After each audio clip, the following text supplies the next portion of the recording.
It always begins with a choice, an enticing offer wrapped in the language of progress. Why suffer when you can improve? The first step is framed as a luxury, an enhancement, a mere convenience. What harm is there in a small, seamless implant that makes you perform better, corrects your instabilities, makes everything about life more predictable?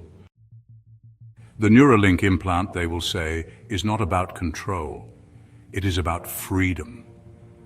Freedom from bad decisions, from mourning after regret, from the inefficiencies of human impulse. And so, people will choose it, not because they must, but because they can. Then privilege will follow, as it always does. Those with the implant will skip lines, unlock discounts, and gain access where others cannot. Corporations will rebrand compliance as excellence, rewarding those who take responsibility for their neural health. Clubs, airlines, employers, all will begin to favor the certified stable over the unregulated risk. And though no one will say it outright, the message will be clear. If you want to keep up, you'll comply. Next comes the illusion of choice, the phase where refusal is still possible, but costly. Try to enter a bar without the implant and watch the bouncer shake his head.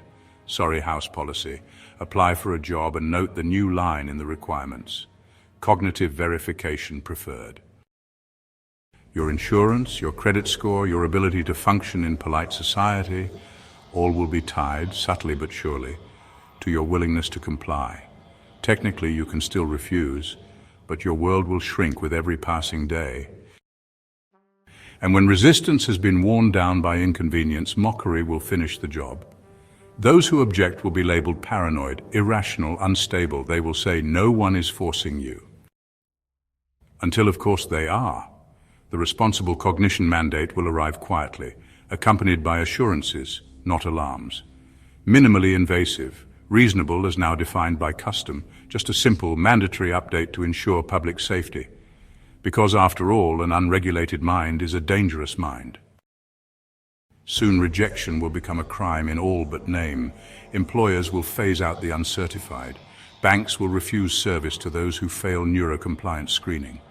The phrase, if it saves just one life, will be wielded as a cudgel against dissent, and the rights once thought inalienable will dissolve under the weight of collective fear. And by the time mandatory enforcement arrives, no one will object, because by then the only ones left to object will have already been silenced. So beware the first step, beware the luxury that turns into expectation, the expectation that turns into requirement, the requirement that turns into law. They will say it is for your good, they will say it is for safety. But understand this, no government has ever handed back control once it was taken, and no cage is more effective than the one you choose to enter willingly.